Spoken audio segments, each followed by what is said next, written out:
satu kebiasaan sebenarnya di Indonesia kalau setiap muslim ikhwan kalau waktu azan ke surau, ke masjid. Kalau dia tetap di rumah maka namanya ikhwit, ikhwan dan akhwat.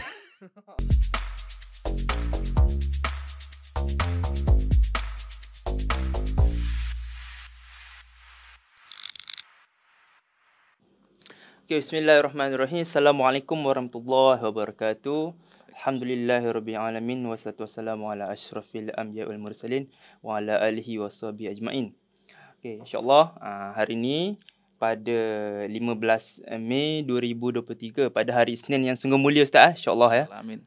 Jadi kita bersama lagi dalam kita punya program YM Podcast, yang mana program YM Podcast ni kita berkongsi sharing our panel our guest knowledge, dia experience when they came to Malaysia, when they are at their hometown. So our panel today is Ustaz Irham Alvansyah, insyaAllah, from Indonesia. InsyaAllah. So today Ustaz mahu saya berbahasa, bagaimana Ustaz? Berbahasa Melayu sepenuhnya? Melayu boleh Ustaz? InsyaAllah. Pakai English boleh? Pakai English boleh ya. Saya akan cubalah dalam bahasa Indonesia. Sebab orang kata saya semalam ada buka sikit lah, orang kata YouTube orang kata sikit boleh lah Ustaz. Macam kasut sepatu. Kalau basikal sepeda. Betul. Sepeda, masya-Allah. Saya cubalah Ustaz, insya-Allah. Ini pun bagi saya pengalaman barulah untuk saya podcast ataupun berprogram bersama dengan seorang yang ilmuwan daripada negara jiran, daripada Indonesia. So insya-Allah mungkin jadi satu pengalaman yang terbaik untuk kita berdua Ustaz, insya-Allah selepas ni.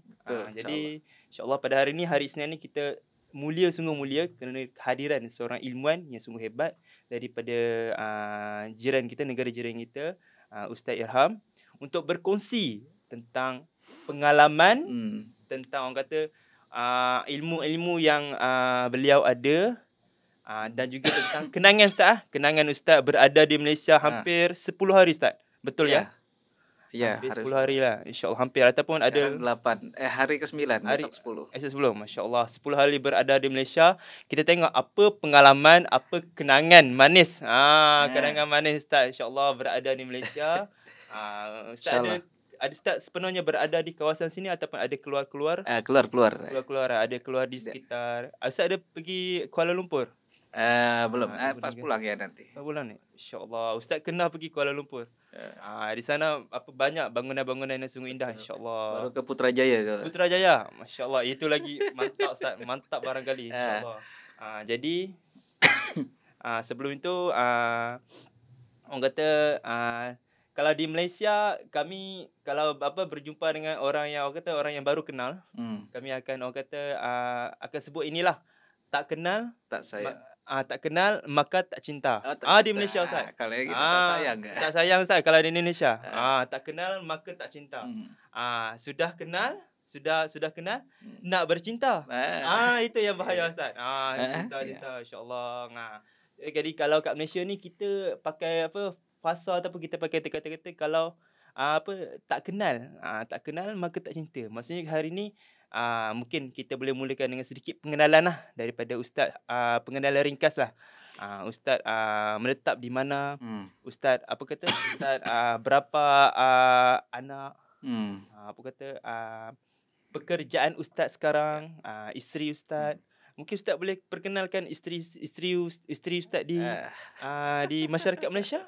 Takut nanti bila ramai yang melihat ini video ini handsome ini Ustaz, handsome kacak ini Ustaz, insya-Allah. Saya mau try. Insya-Allah. Jadi mungkin Ustaz boleh perkenalkan, ta'arufkan sikit diri Ustaz kepada masyarakat di Malaysia ataupun penonton setia YM Podcast pada hari ini, insya-Allah Ustaz. Boleh insya-Allah. Ya, tak kenal ta'aruf ya. Tak kenal tak ta'aruf. Itu kenal maka ta'aruf. Perkenalan. Baik, bismillahirrahmanirrahim. Alhamdulillah, salatu wassalamu ala Rasulillah wa ala alihi wa sahbihi wa ala ma ba'd. Ya, nama Irham Alfansyah dan biasa dipanggil Irham ya. Dan alhamdulillah sudah sampai di sampai di Malaysia dan Alhamdulillah, ya sudah Allah. hari yang ke-9. Masya Tak Allah. terasa besok sudah kembali ke Ha, Indonesia.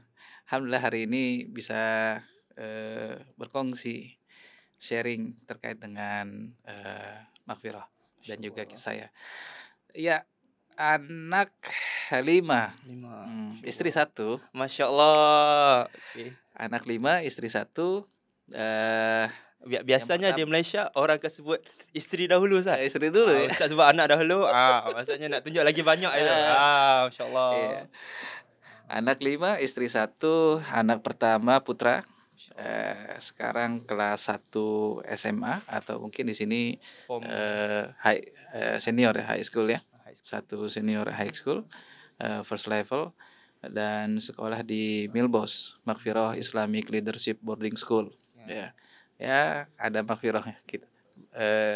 Dengan Maghfirah ya. Kemudian anak kedua sampai anak yang keempat putri, Masya perempuan Allah. ya. Kedua hingga keempat. Keempat ya, Masya Allah. perempuan. Jadi saya dikelilingi oleh para bidadari. Masya Allah. Kalau di rumah anak pesantren atau boarding school yang dikunjungi 3 bulan sekali.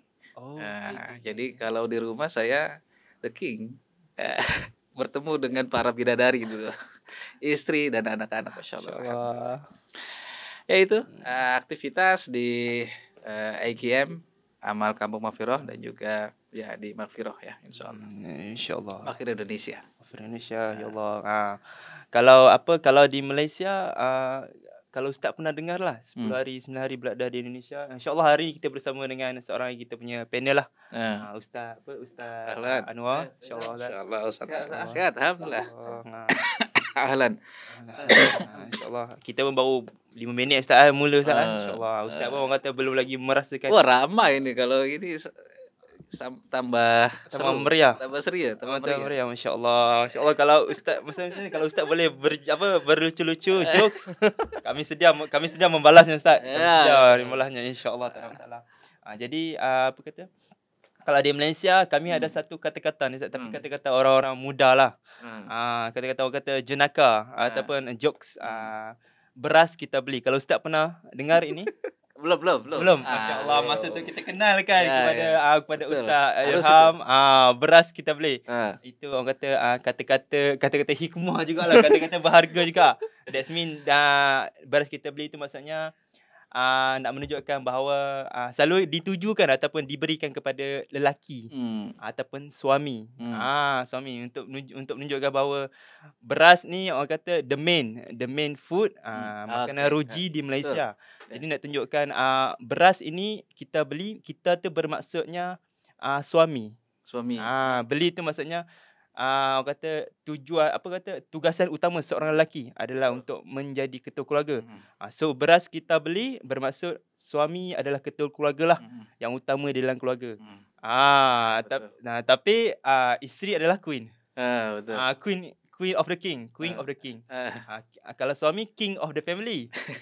Kalau isteri queen of the king. Betul. Queen of the king in the family. Lagi tinggi itu martabatnya Ustaz. Betul.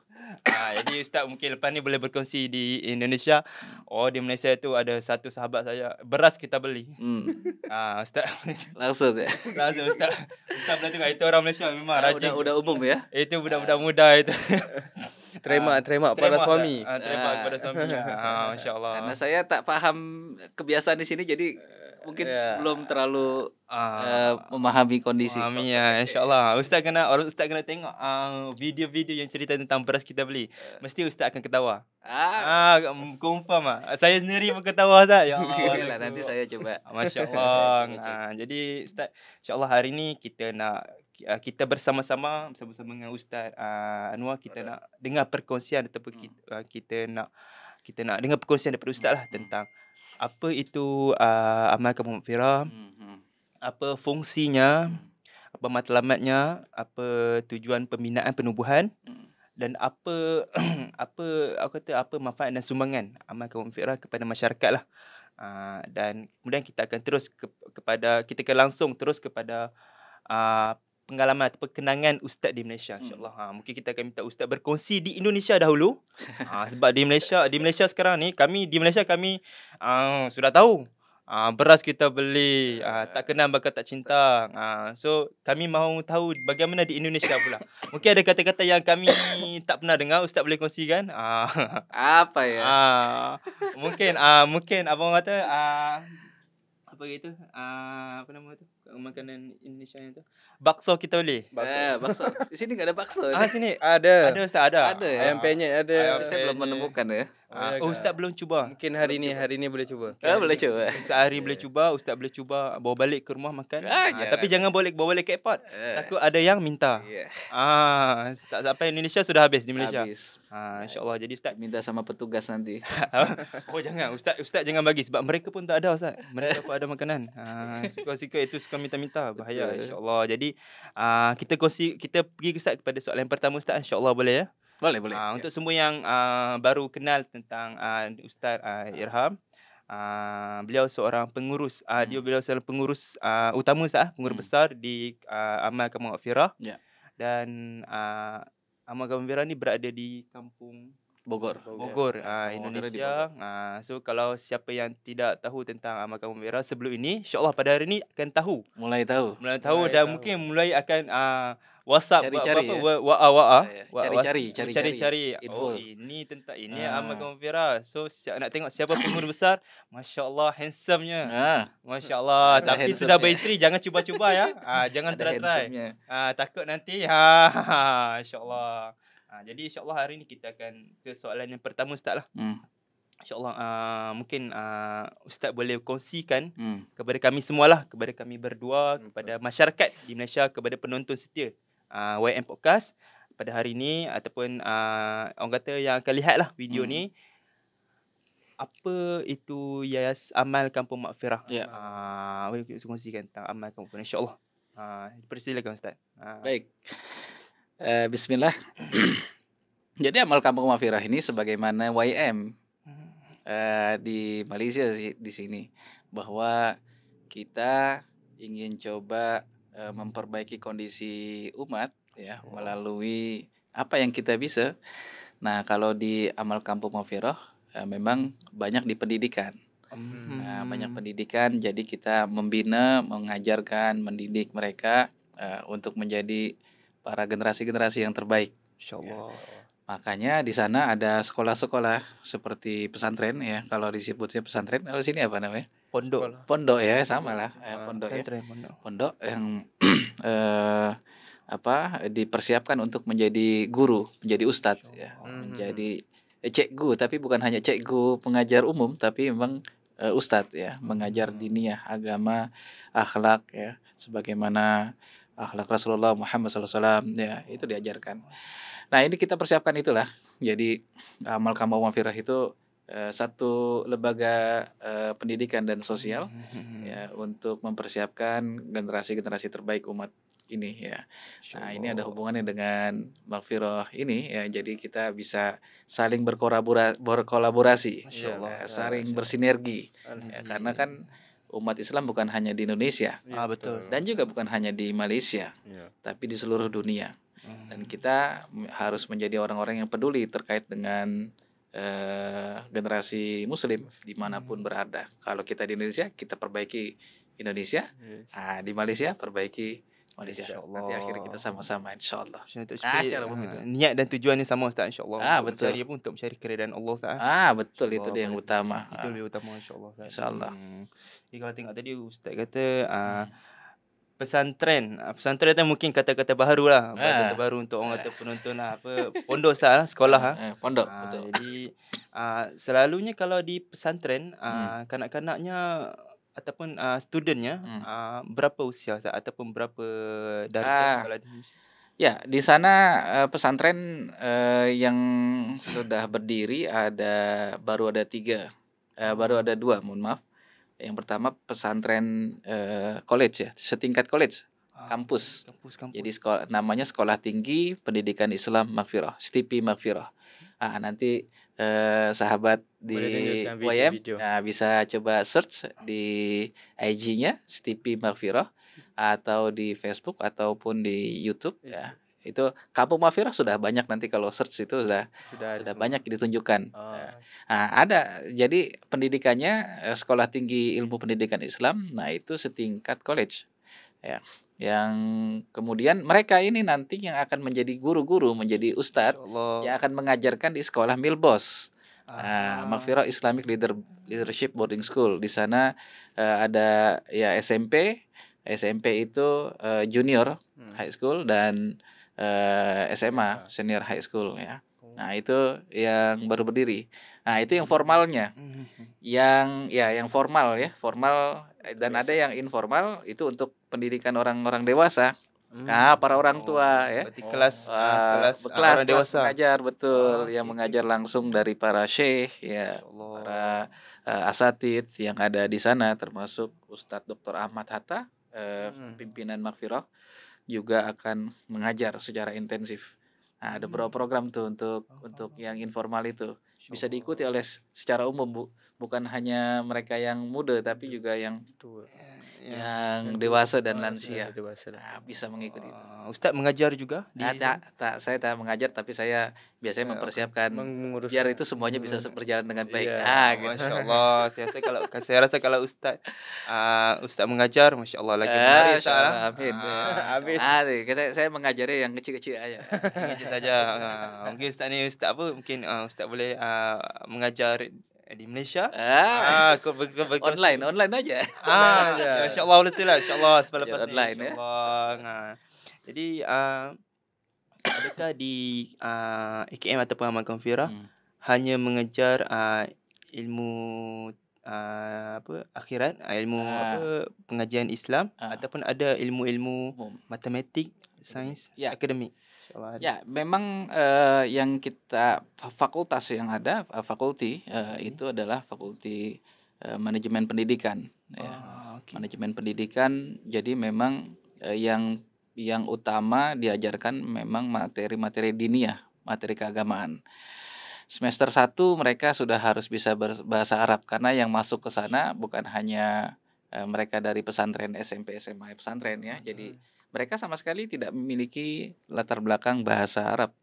Tapi satu semester perlu atau belajar. 1 tahun, di awal tahun mereka belajar, mereka insya Allah sudah bisa belajar, sudah bisa bukan hanya mengetahui tapi bisa berkomunikasi, bercakap dengan berbahasa Arab. Termasuk SMP dan SMA pun demikian di tahun pertama. Insya Allah mereka sudah bisa bercakap bahasa Arab. Lingkungannya memang dibuat demikian. Jadi fakultinya memang manajemen pendidikan, banyak fokus di bidang diniyah atau agama. Nah, yang umum sains, kemudian matematik ya. Ini sementara belum, tapi dia fungsinya diberikannya bersifat nanti course gitu. Kursus ya, bidang-bidang tertentu saja gitu kepada para mahasiswa. Kenapa? Karena sampai saat ini kan lingkungan sudah terbentuk bahasa Arabnya. Kalau dan orang rata-rata pengajar yang punya latar belakang pendidikan matematik, sains itu kan tidak memiliki kemampuan bahasa Arab. Nah, kalau mereka mengajar dengan bahasa Indonesia nanti akan merusak. Kalau dia menggunakan bahasa yang bukan yang sedang kita bangun, dia akan mengubah. Ya, tadinya harus pakai bahasa Arab jadi terpengaruh dengan kondisi itunya. Nah, memang satu sisi kita ingin sekali menghadirkan pendidikan yang sains, matematik dan seterusnya. Tapi satu sisi kita belum menemukan yang mereka yang punya latar belakang bahasa Arab yang bagus. Sesuai dengan Cik Anwar pernah ke sana ya? Iya. Boleh dia boleh mengajar saya. Sangat cantik. Lihat ya kondisinya. Ya itu. Saya tertarik dengan apabila Ustaz Ilham sebut yang pengajiannya adalah yang saya faham adalah dia memfokuskan kepada pendidikan lah. Betul. Jadi memang khusus STP Ustaz sebut. STP Mafiro. Dia membawa kepada ke arah cikgu lah. Maksudnya kalau di sini kita ada IPG, adopsi, iaitu maktab perguruan, lebih kurang begitulah. Khusus untuk menjadi guru. Ya, betul. Gitu. Jadi itu yang kita faham lah. Cuma apa yang saya tertarik adalah bagaimana ustaz boleh membawa satu orang kata mungkin satu pegangan ataupun budaya yang mana mereka ni wajib berbahasa Arab. Dan macam mana nak menerapkan kepada para pelajar ni. Dah SEM 1 semua dah boleh bercakap bahasa Arab. Sebab saya pergi pertama kali sewaktu gempa bumi Cianjur, saya jumpa diorang ni macam kanak-kanak lagi. Tapi perbualan ataupun komunikasi mereka bercakap bahasa Arab. Jadi saya cakap, alamak, saya ni dah salah tempat ke ataupun macam mana kan? Ataupun saya sampai tak tahu nak cakap bahasa apa.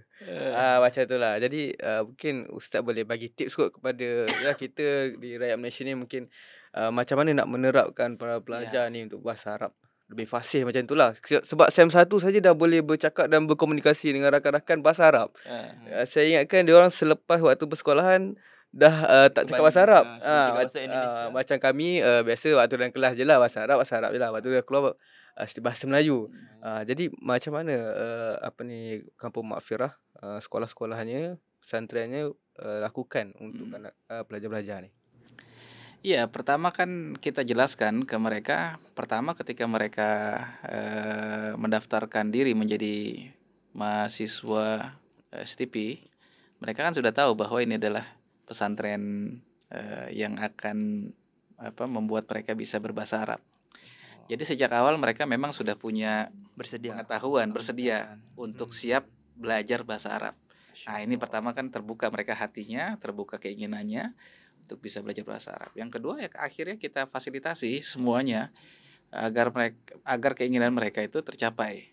Agar apa yang menjadi harapan mereka, harapan orang tuanya selama dia berpendidikan, bersekolah atau belajar di sana tercapai. Nah, yang berikutnya kami sampaikan memang bahasa Arab itu kan bahasa Al-Qur'an. Nah, salah satu yang paling penting bagi kita untuk membuat kita bisa paham Al-Qur'an adalah ketika kita memang sudah memiliki pemahaman tentang bahasanya sendiri. Kalau kita sudah memiliki pemahaman tentang bahasa Al-Qur'an, maka insya Allah akan semakin mudah ke depannya. Untuk kita lebih tentang fasih tentang bahasa Arab, Ustaz. Betul. Akhirnya fungsi bahasa Arab itu akhirnya bukan hanya sebagai cara kita berkomunikasi, tapi yang lebih utama adalah bagaimana saya semakin memahami firman Allah ketika saya punya pemahaman bahasa Arab, ketika saya bisa berbahasa Arab. Jadi akhirnya motivasinya belajar bahasa Arab agar saya bisa semakin paham Islam dari sumber aslinya, yaitu Al-Qur'an, yaitu hadis Rasulullah Muhammad SAW dan seterusnya. Nah, itu jadi motivasi utama ya. Yang berikutnya ya akhirnya ini menjadi satu enak, mereka merasa senang gitu dengan menggunakan bahasa Arab gitu. Mereka merasa nyaman ya, merasa suka dengan menggunakan bahasa Arab. Jadi kegiatan yang memang akhirnya bukan menjadi peraturan. Mereka memang ingin bahasa Arab ya, sebagaimana Cik Anwar saksikan. Jadi komunikasinya nggak dipaksakan. Nah, di semester awal memang ada pemaksaan, maksudnya adalah ya harus dibuat ketat ya. Karena kalau tidak dibuat ketat, tidak ada peraturan, maka ini akan longgar dan membuat mereka akhirnya tidak bisa berbahasa Arab. Jadi tetap ada peraturan, misalkan selama di lingkungan belajar, lingkungan Makfirah, maka mereka harus menggunakan bahasa Arab. Jadi cara-cara seperti itu saya pikir umum ya digunakan oleh banyak pondok ya. Karena kalau tidak dibuat peraturan jadi longgar dan akhirnya tidak bisa. Betul. Kalau dibuat ketat maka insya Allah semakin bisa. Jelas. Jadi kalau mereka ni kalau di dalam lingkungannya semester pertama, jadi ada orang kata kalau kata mereka tidak berbahasa Arab semasa di sekitar Kampung Mahfirah ada hukuman. Ada hukuman. Ada. Hukumannya tidak berat ya. Hukumannya paling dikasih iqab, suruh membersihkan gitu ya. Suruh dapat pelajaran apalah gitu yang mendidik, bukan iqab yang menyakitkan, tapi iqab yang justru mendidik ya. Iqab yang membuat mereka semakin bertambah ilmunya, bertambah pengalamannya, semakin kuat, semakin termotivasi. Nah, itu iqab yang seperti itu, sanksi ya, atau hukuman yang seperti itu yang diberikan. Nah, ini memang saya mendapati emang tidak mudah.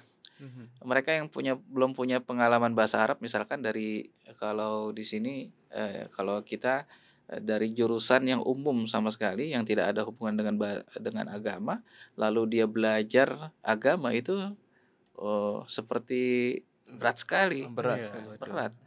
Tapi ketika diberikan kesempatan, ada keinginan, motivasi, insya Allah semua menjadi bisa. Insya Allah. Keinginan itu paling penting. Insya Allah. Jadi mereka sepenuhnya belajar dalam bahasa Arab ataupun ada bercampur-campur bahasa Inggeris atau bahasa. Bahasa Inggris itu baru diterapkan di semester di semester yang terakhir ya.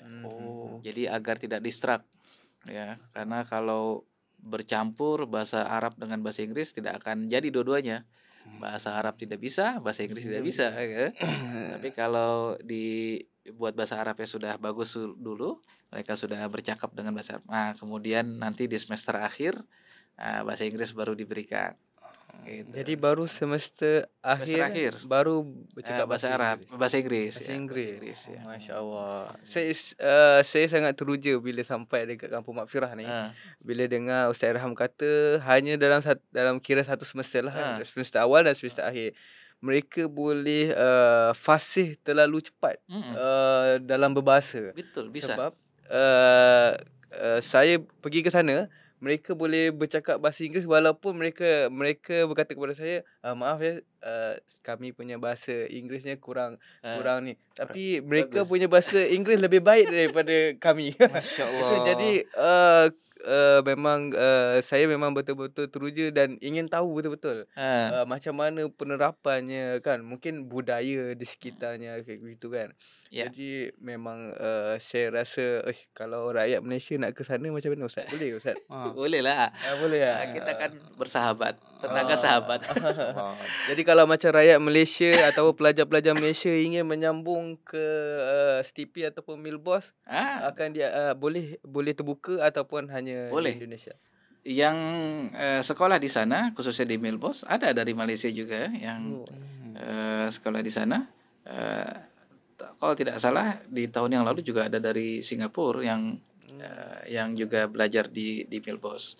Nah, ini mereka juga sangat senang ya dengan kondisi seperti ini, karena mungkin mereka tidak mendapati di sini, tapi ada kesempatan mereka bisa berbahasa Arab di sana gitu ya. Nah, bukan hanya college-nya, itu anak SMP-nya atau junior high school-nya, anak saya waktu kelas 1 junior high school itu, beliau dan teman-temannya itu 1 semester atau 1 tahun, 2 semester berarti, 1 tahun mereka sudah pandai dalam berbahasa Arab. Takjub kita. Masya Allah. Luar biasa. Karena memang sistem dibuat begitu. Pengajarnya bahasa Arab full, kemudian lingkungannya dibuat bahasa Arab. Insya Allah bisa. Insya Allah di Yayasan Mahfirah juga akan melakukan yang sama, mudah-mudahan ya. Agar sahabat kita atau anak-anak kita, adik-adik kita di Malaysia juga bisa berkesempatan untuk belajar bahasa Arab atau bisa berbahasa Arab sejak awal, sejak dini, insya Allah. InsyaAllah, moga kita di Malaysia ni dia terutama ni ya sama Fira akan lakukan seperti itu jugalah. Sebab Mudah-mudahan. setakat ni pengalaman saya belum pernah lagi jumpa sebegitu hebat punya Insyaallah, sekolah-sekolah ni alhamdulillah. di sini. Tapi mungkin ada, tapi mungkin Ya. saya belum nampak lah. Melainkan ia adalah student-student overseas. Maksudnya memang daripada orang-orang Arab sendiri. Itu berbeza lah. Ya, betul. Ah, Ya, kita menghadirkan para syekh yang ada di Madinah. Mereka beberapa yang mengajar di sana lalu kemudian tertarik untuk mengajar di Kampung Wafirah, ya. Karena mungkin pengalaman yang baru bagi mereka dan ada tantangan, ada challenge bagi mereka untuk mengajar bukan di bumi Arab ya, tapi di bumi Asia, di Indonesia ya. Sehingga mereka ingin mengajar juga. Alhamdulillah akhirnya kita bukan hanya diajar oleh para asatidz yang dari Indonesia atau di dalam negeri, tapi juga dari luar negeri. Dan mereka tinggal di sana untuk keep in touch atau hadir selalu, memberikan kajian, memberikan pengajaran, ya sebagaimana dosen ya. Insyaallah. Kalau saya di masa sekolah menengah, sekolah tinggi ataupun di universitas, kalau ada pesyarah saya cakap kalau mau sambung belajar di luar negara dalam bidang Islam, dalam bidang Arab, kalau rasa jauh untuk pergi ke Mekah, Madinah ataupun Arab Saudi ataupun ke Jordan semua sebab jauh Ustaz daripada sini, boleh terus ke Indonesia. Sebab Indonesia pun environment dia, suasana pun seperti seperti Masya Allah. ada environment Arab, environment Islam di sana semua Masya kuat. Allah. Mungkin populasi di Indonesia Lebih lebih banyak banyak. orang Islam. Lepas tu di sana pengajian kitab, pengajian Islamnya lebih, orang kata lebih terbaik lah di Asia. Dan itulah pandangan Ustaz macam mana bila Ustaz dengar? Bila saya dengar mula, saya okey juga macam tu. Maksudnya adalah pernah niat saya untuk belajar di Indonesia, untuk orang kata nampak merasa environment tu. Ustaz pernah dengar ke tentang ini Ya, atau macam mana? pernah. Tapi memang satu kebiasaan ya, orang-orang itu melihat rumput tetangga lebih indah. Ada istilah seperti itu ya. Betul. Orang Indonesia sama ingin juga keluar negeri, ke Malaysia. ke Malaysia ingin belajar ya. Terkadang kita hanya ingin tahu, mendapati pengalaman baru. Dan saya 9 hari di Malaysia ini juga mendapati satu semangat beribadah, satu personal karakter yang dimiliki oleh para orang-orang Malaysia ini, khususnya teman-teman di YM yang tidak dimiliki oleh teman-teman di Indonesia, rekan sahabat kita di Indonesia. Keunggulan saya dapati ya, karakter ya, humble, melayani, berkhidmah ya. Itu kan satu hal yang sulit kecuali dia memang sudah punya sudah terbentuk karakternya, tidak diada-adakan gitu. Ini saya dapat di Malaysia. Insyaallah. Orang Malaysia pandai berjenaka sah, pandai berjuk sah. Iya, seperti Badrul, Cik Anwar ya, semuanya dan teman-teman di YM, dan juga saya berinteraksi dengan beberapa orang Malaysia ketika saya jalan-jalan gitu ya. Di kedai-kedai ya gitu. Saya mendapati mereka juga orang-orang yang Masya Allah ya, saya tidak dapati di Indonesia, punya akhlak yang bagus. Nah itu juga kan keutamaan ya. Saya ke masjid ya atau surau ya, saya bertemu dengan jamaah di sana. Masya Allah, Malaysia satu community atau yang luar biasa, insyaallah. Insyaallah. Ini lagi semangat untuk kami menerima lagi orang kata guest-guest ataupun tetamu istimewa daripada Indonesia, daripada Ustaz sendiri, insyaallah. Ustaz Ilham dah berapa kali datang ke Malaysia? Saya agak silap berapa kali persisnya, tapi mungkin antara 3 dan hari ini yang keempat kali. Saya lupa. Maksudnya ini bukan pertama kali Ustaz. Yang 3-4 kali, tapi ini yang terlama. Ini yang terlama sampai 10 hari. 3-4 hari saja. Sebelumnya 3-4 hari, mungkin maksimal 5 hari ya, 3 hari. Mungkin kita boleh pergi ke orang kata ke kita punya persoalan kita yang lebih menarik lah Ustaz. Kita pun dalam masa 15 minit lagi untuk kita tamatlah kita punya podcast pada hari ni. Orang kata Ustaz berada kat sini hampir 10 hari. Betul. Mungkin kita boleh dengar sedikit pengalaman Ustaz berada di Indonesia? Sebab kita nak tahu juga ustaz berada di sini, apa yang ustaz dapat, apa yang ustaz lakukan di Malaysia. Adakah apa ni, rakyat Malaysia yang menyantuni ustaz tu adalah yang memberikan apa, komitmen yang terbaik ataupun bagaimanakah ustaz? Yang menyantuni ustaz tu, adakah mereka juga berjenaka, pandai berjenaka? Kita mau tahu juga ustaz, macam mana ustaz pengalaman 10 ataupun 9 hari ustaz berada di Malaysia. Okey. Ya, memang saya banyak di office ya Kak. Tapi memang beberapa kali saya keluar ya.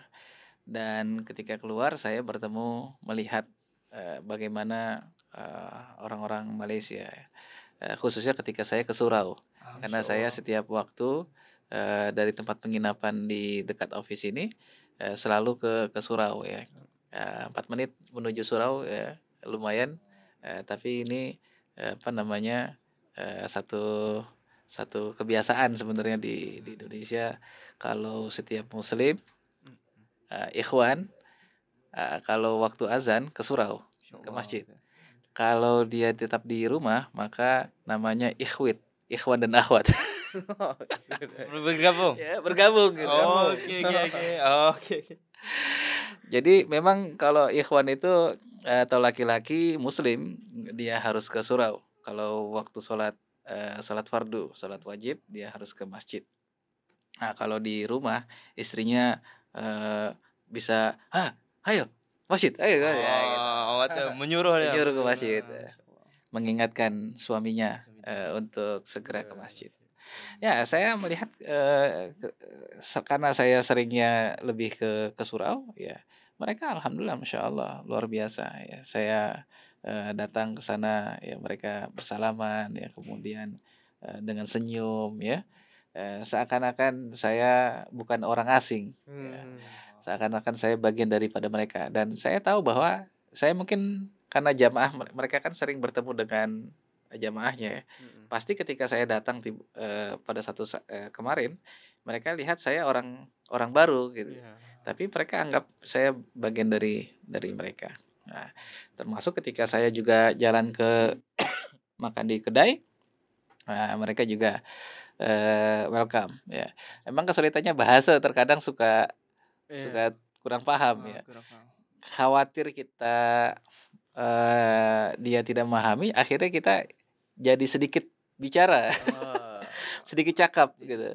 Khawatir kita banyak cakap tapi dia tidak paham. Jadi akhirnya, mungkin perlu melukis warga. Mungkin perlu melukis, Ustaz perlu melukis air. Oke. Nah, jadi akhirnya perbedaan sedikit bahasa cakap itu membuat interaksi jadi agak sedikit kurang ya. Tapi pengetahuan saya mendapati sangat hangat. Ya. Khususnya teman-teman di YM. Iya. Ada apa Cik Helmi yang selalu menemani saya. Masyaallah. Siap kalau beliau tanya mau kemana kita hari ini, itu dia, luar biasa, selalu siap. Alhamdulillah, ini saya pikir bukan satu hal yang dibuat-buat. Maksud saya bukan satu hal yang dibuat-buat tiba-tiba gitu, tapi ini adalah sesuatu karakter yang sudah terbentuk. Nah, ini adalah satu hal yang sulit, yang tidak mudah kita dapatkan di banyak wilayah ya. Alhamdulillah. Itu kenangan terindah Ustaz berada di sini. Adakah sekadar mengenal Cik Hilmi saja? Ataupun okey Ustaz, kalau Ustaz bawa ke Indonesia, Ustaz kalau studentnya minta Ustaz untuk berkongsi pengalaman di Malaysia, Ustaz jangan bawa Cik Hilmi. Jangan bawa Cik Hilmi. Ustaz pasti wajib akan kongsikan kenangan ni. Ataupun menjadi satu yang untuk Ustaz ni, yang boleh memberi manfaat, yang paling manfaat kepada mereka. Ya. Yang pertama, kalau di YM ini pengalaman saya yang sangat saya sukai itu adalah ketika saya memberikan nasihat tazkirah kepada teman-teman Malaysia. Ya, harapannya apa yang saya bagi itu adalah satu yang bermanfaat dan yang membuat akhirnya teman-teman YM bergiat lagi ya, untuk Insyaallah. memberi manfaat kepada banyak orang, untuk membagi manfaat kepada banyak orang yang tadinya hanya puluhan ribu menjadi ratusan ribu. Nah, ini kan satu yang saya harapkan mendapati pahala juga gitu ya, Insya ketika Allah. termotivasi untuk melakukan demikian. Juga terkait dengan ibadahnya. Kemarin kita bicara tentang umur ya. Ya. Nah, terkait dengan memaksimalkan umur yang tersedia di usia-usia yang saat ini untuk ibadahnya, untuk berbaginya ya kepada orang dan punya karya. Ya, ini satu pengalaman. Yang kedua, makanan ya. Nah, ini Ini Ustaz makanan. dia nih yang unik adalah setiap kedai itu punya menu yang beragam. Beragam, Oh. ya. Macam-macam Ustaz. Beragam, macam-macam. Jadi saya suka tapi bingung juga mau pilih yang mana. Bukan Ustaz saja bingung, kami yang di Kami sini pun bingung. Bingung ya. Padahal ada hampir beratus kali datang ke atas Ustaz. tapi datang masih lagi blur. Dan ini yang agak mungkin tidak didapati oleh saya di Indonesia. Mungkin di wilayah saya, mungkin ada di beberapa tempat, tapi di wilayah saya tidak dapati yang begini, yang banyak seperti ini. Dan yang menarik porsinya. Kalau Ustaz boleh kongsikan satu makanan yang Ustaz suka ataupun Ustaz akan ingat. Saya mencoba nasi goreng kemarin itu. Nasi goreng. Nasi goreng sebenarnya di Jakarta ada. Di Tapi kan Jakarta. ternyata ada perbedaan pada taste-nya, pada rasanya. Karena dia bumbunya beda, kemudian istilah toppingnya ya, atasnya campuran Bawang goreng, daun bawang ya. Nah, itu menjadi keunikan, menjadi satu hal yang menarik. Kemudian apalagi ya, yang saya makan kemarin mie ya. Nah, mie emang Mie goreng mie goreng basah. Mie goreng basah. Saya coba sebenarnya. Alhamdulillah. Ini mie goreng basah, saya unik juga. Mie goreng biasanya nggak basah. Ya, ini mie goreng basah. Ada yang basah, ada yang kering. Itu di Malaysia tak. Kami mungkin boleh buat bakso goreng. Bakso goreng ya? Belum bakso goreng dulu. Ustaz Ustaz tak kalau di sana lagi mamak ni. Ustaz nasi mama. saya akan try mamak. Itu kalau Ustaz try mamak Ustaz sebelum pergi airport itu singgah dulu kedai mamak. Nasi mamak ya. Mantap Ustaz. Boleh lah nanti. Mamak tu kira Saya lupa apakah saya pernah apa tidak, karena saya tidak tanyakan ini jenis nasinya apa gitu. gitu. Ustaz makan lah. Makan lah ya, karena ketika saya jalan sendiri kemarin pagi hari Ahad, saya jalan saya tak tahu makan ini jenis apa ya, yang penting halal, Muslim, saya makan. Tapi saya nggak tahu ini nama nasi apa Okay. Ya, kita makan lah. Nah, gitu makanannya, dari makanan unik karena banyak hal yang baru. Yang baru kan, insyaAllah mantap orang kata pengalaman Ustaz di Malaysia ni, orang kata 10 hari ni tak sia-sia lah Ustaz. Iya, makanan, larinya ke makanan deh. Makanan itu kalau ada sahabat-sahabat saya daripada luar negara masih belajar, saya tanya dia apa yang menarik di Malaysia lah untuk dia kongsikan. Dia kata first thing that came to his mouth, from his mouth, eating and fatting, menggemukkan. itu betul. Asal jangan lupa praying. Praying, eating, fatting, sleeping. Hidup itu untuk praying, Yeah. eating dan sleeping hanya sampingan, pemanis saja, pelengkap. Satu hal lagi, kendaraan di sini ya. Kalau di Jakarta sebagaimana Cak Anwar atau di Bogor itu banyak sekali kendaraan. Kalau di sini sebanyak-banyaknya kendaraan tetap lebih banyak di Jakarta atau di sana lagi orang kata lagi mampat Ustaz. Jam, macet di waktu-waktu yang memang, dan jamnya itu betul-betul berhenti. Nah, itu di momen tertentu dia memang seperti itu. Nah, yang unik ketika motor bisa masuk ke dalam tol. Ya. Motorcycle masuk ke dalam highway. Nah, ini di Indonesia tidak ada. Ada. Kalau motorcycle bisa masuk highway, masuk tol, penuh itu highway dengan motor. Karena pengguna motornya banyak sekali. Bayangkan penduduk Jakarta 20 juta. Kalau penduduk Malaysia saja, kalau tidak salah berapa juta? 50 juta. Seluruhnya lebih 20 kurang. juta. 20 juta itu penduduk Jakarta saja. Termasuk Sabah Sarawak. Penduduk Jakarta 20 juta udah menghabiskan berapa itu porsi ya? Masya Allah. Seluruhnya 280 juta. Kira sebelum ni Ustaz tak pernah tengok lah motor berada di highway, di tol. Di highway waktu lah. saya ke Malaysia awal saya kan sudah lihat. Sudah Tapi lihat. ini pengalaman yang mau Pengalaman saya yang ni lah. sampaikan ke Masya teman-teman. Ini Allah. satu hal yang tidak ada di Indonesia ya, motor masuk ke highway. Jadi tiada kemudahan motor untuk masuk ke tol lah di Indonesia. Tidak ada, tidak boleh, memang tidak boleh. Karena tidak bisa, karena memang kerajaan khawatir berkenaan banyak, karena banyak sekali yang bawa motor. Highway kan fungsinya memperlancar mobil kendaraan untuk bisa sampai ke tujuan. Kalau semua masuk ke highway, ke tol, sama saja. Lagi tak bergerak. Fungsinya jadi tidak ada. Fungsi untuk memperlancarnya jadi hilang. Itu saja di tol saja dengan kendaraan atau kereta saja sudah penuh. Apalagi ditambah dengan motor. Cycle. Baru tahu ini saya baru tahu. Okey. Maksudnya ada jalan khusus lah untuk penunggang motosikal. Ya, motor di jalan non highway. Jalan-jalan biasa bandar kampung begitu. Pekan. Masya-Allah. Kita pun ada dalam lagi yang kata dalam 10 minit lagi lah Ustaz. InsyaAllah kita punya perkongsian pada hari ni. Kita kata menarik juga ni, menarik. Kalau nak kalau boleh panjang lagi Ustaz. Mau 3 jam kita nak. Tapi apa kata kita sebenarnya agak orang kata kena terhad waktunya. Kalau kita buat lama-lama nanti tak ke Ustaz pula kehabisan air dia. Airnya belum dituang. Air belum dituang. Boleh. Okey, insya-Allah. Jadi orang kata dalam masa 10 minit terakhir ni, mungkin Ustaz boleh orang kata kongsikan kepada kami sedikit kata-kata orang kata pesanan. Orang kata kata-kata hikmah lah, kata-kata bermanfaat kepada Yayasan Mafira sendiri, kepada sahabat Yayasan Mafira dan juga kepada masyarakat di luar sana, khususnya masyarakat Malaysia lah. Penonton-penonton setia di YM Podcast. Sedikit nasihat daripada Ustaz ataupun kata harapan. Harapan Ustaz punya. Insya-Allah dipersilakan Ustaz. Ya,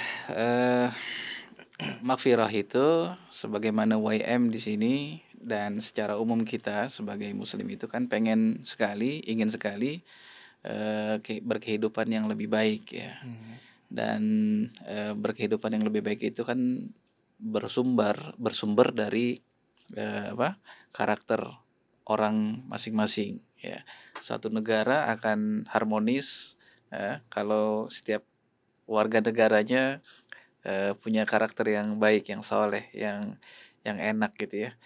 Nah, ini kan menjadi satu cita-cita kita. Sebagaimana amal Kampung Maghfirah, YM pun demikian. Nah, masyarakat saya pikir bisa mendukung dengan berbagai macam cara, ya, termasuk mendukung dengan adanya program-program ya. Jadi kita perlu semakin hari semakin bertambah keilmuan agamanya. Karena kenikmatan hidup itu ketika kita punya pemahaman agama yang baik. Ketika pemahaman agama baik, maka kehidupan kita, hari-hari kita juga akan semakin baik. Kita tahu bagaimana memprioritaskan waktu. Kita tahu bagaimana menggunakan waktu yang 24 jam kita punya waktu yang sama, tapi ada satu orang yang berkualitas, ada yang tidak. Dan juga kita tahu bagaimana memanfaatkan nominal atau uang, harta yang Allah titipkan kepada kita. Kalau pemahaman agama ini tidak hadir, uang itu akan mubazir. Kita gunakan untuk sesuatu yang tidak ada manfaatnya. Tidak ada manfaat kita di dunia dan juga apalagi di akhirat. Nah, kita berharap kita semua rakyat Malaysia, sahabat-sahabat YM dan juga tentu saja di Indonesia, kita ingin setiap kita yang muslim harus semakin paham tentang pemahaman Islam kita, keagamaan kita. Kemudian dengan begitu mudah-mudahan ya kita semakin berkualitas hidup kita. Waktu kita semakin produktif, penggunaan rizki yang Allah titipkan juga semakin tepat gitu, semakin tepat, dan insya Allah umur yang akhirnya kita habiskan ya sesuatu yang memang sangat bermanfaat untuk masyarakat ya. Ayo InsyaAllah. kita berubah menjadi lebih baik. InsyaAllah. Ayo kita Amin. semakin memperbaiki diri kita, keluarga kita. Apalagi seorang ayah ya. Ya, betul. Ya ayyuhalladzina amanu qu anfusakum wa ahlikum nar. Wah, ini kalau kita sudah paham tentang pesan Allah ini, dia pasti akan menjaga tuh istrinya dan anak-anaknya agar nggak masuk neraka tuh. Nah, ini kan pemahaman agama yang sederhana ya. Kalau dia sudah paham ini, maka dia tidak akan banyak membuang-buang waktu, membuang-buang harta. Semuanya produktif, semuanya sudah diukur, sudah dihitung, semuanya untuk kebaikan dirinya di dunia dan juga kebaikan dirinya di akhirat. Masya Allah. Jadi Ustaz tadi Ustaz kongsi kata-kata pesanan yang baik lah, paling terbaik lah untuk penonton-penonton yang melihat kita punya video pada hari ni. Jadi orang kata sebenarnya ada satu fakta lah, ada satu perkara yang sebenarnya tadi Ustaz, saya rasa Ustaz tak perasan untuk kongsi. Ustaz sebenarnya berumur 42 tahun. Jadi masih muda, masih bertenaga. Sebab tu kalau tengok Ustaz masih lagi muda, orang kata ini apa? Ini dalam video di luar lapangan, masya-Allah, ini sungguh tenaga ni. Saya dengar kongsian juga daripada kawan-kawan semua, Ustaz ni orang kata apa, bersemangat. Bersemangat ya. Bagi hari-hari apa semualah, insya-Allah. 42 tahun. Kurang 2 tahun ya. Ustaz mula bergiat aktif dalam bidang dakwah ni lama Ustaz? Agak lama ataupun Lama sejak saya college ya. College saya memang sudah mulai alhamdulillah mendapatkan pencerahan ya, hidayah gitu ya. Bagaimana kita harus mengubah. Waktu SMA-nya mungkin saya tidak sebaik ya bersama dengan teman-teman main apa istilahnya itu lepak ya. Nongkrong ya. Tapi alhamdulillah Allah kasih kesempatan. Mungkin karena doa orang tua ya. Ya, insya Allah itu. Orang tua lalu Allah berikan banyak kesempatan dan saya bergabung bersama Maghfirah semenjak saya setelah lulus kuliah itu sampai sekarang masih di Maghfirah. Berapa tahun ya? Hampir 17 tahun itu. 17 tahun Ustaz. Lama Ustaz. Lama ya. Lama 17 tahun. Karena memang kita ingin coba memaksimalkan umur kita. Nggak cari-cari kerja, ntar urusannya urusan duit aja, urusan uang aja. Ini nggak bagus, ini nggak sesuai. Ya. Akhirnya umur kita habis. Kalau kita sudah mendapati lingkungan, tempat yang dimana kita yakin bahwa itu bisa menambah amal ibadah kita, pemahaman kita, kemudian juga berpotensi mendapatkan ridha Allah, cukup. Kalau masalah nominal, uang itu mengikuti. 17 tahun itu kan habis tak masalah. Insyaallah. Insyaallah Allah berikan kemudahan dari banyak cara ya. Itu pun salah satu tips juga Ustaz untuk kita juga tu. Maksudnya untuk masyarakat sekitar, maksudnya kerja yang Ustaz kerjakan ni adalah bukan sahaja nominal. Tapi memang untuk redha Allah dan memang kesesuaian untuk diri kita untuk beribadah lah Ustaz. Ya, betul. Jadi sebab sekarang ni kita tahu masyarakat kita isu dengan kerja, asyik bertukar kerja setiap tahun bertukar kerja. Jadi masa umur kita habis begitu Ustaz. Jadi kadang kita pun alpa berkenaan dengan berkenaan ni lah. Jadi memang terima kasih Ustaz sebab ingatkan perkara-perkara ni dan moga-moga orang kata dia memberi kesan bukan saja pada kami dan dia juga memberi kesan kepada masyarakat dan para penonton kita lah insya-Allah. Terima kasih Ustaz. Orang kata dah kita pun nak dekat hujung-hujung ni. Kita pun orang kata masa amat mencemburui. Kalau Ustaz pernah dengar lah. Kalau Ustaz pernah dengar sebenarnya. Belum. Masa amat mencemburui. Maksudnya masa itu terlalu terhad. Terlalu cemburu dengan diri kita lah. Sebab tu masa tu dia nak jangan lama-lama lah. Dah sekejap. Betul. Jadi insyaAllah pada hari ini kita bersama dengan Ustaz Irham daripada Amal Kampung Maghfirah Indonesia berkongsi pelbagai pengalaman, pelbagai kenangan, pelbagai ilmu untuk kita ambil iktibar ambil manfaatnya bersama Ya. untuk kegunaan harian kita untuk memperbaiki, meningkatkan lagi kualiti ibadah kita. Dan paling penting Ustaz sebut tadi, keredaan Allah tu paling penting. Umur tu kita kena gunakan sebaik mungkin. Jangan risau berkaitan dengan harta pustaan. Itu semua boleh cari. Paling penting keredaan Allah tu yang perlu kita cari insya-Allah. Jadi kita tanpa orang kata akhirat kita pada hari ini, moga-moga pertemuan kita, perkongsian kita pada hari ini mendapat manfaat kepada semualah. Insya-Allah Allah pandang segala usaha kita pada hari ini Ustaz untuk ummah, untuk Islam, dan moga-moga kita semua berada di sini yang menonton dikurniakan syurga Amin. Allah Subhanahu Wa Taala. Jadi rasanya itu saja daripada orang kata YM Podcast kita pada hari ini. InsyaAllah terus mengikuti YM Podcast untuk yang akan datang. Terus like, komen, share dan subscribe YM Podcast, Yayasan Maghfirah, Pusat Komuniti Yayasan Maghfirah dan sebagainya lah, yang membawa kepada dakwah, mesej dakwah dan juga kebajikan, supaya ini menjadi satu asbab kita untuk berada di syurga Allah bersama insya-Allah. Jadi sekarang kita sudahilah dengan ucapan terima kasih daripada Ustaz yang menonton juga. Terima kasih yang menonton dan Sama-sama. Assalamualaikum warahmatullahi wabarakatuh. Waalaikumsalam. Warahmatullahi wabarakatuh. Terima kasih.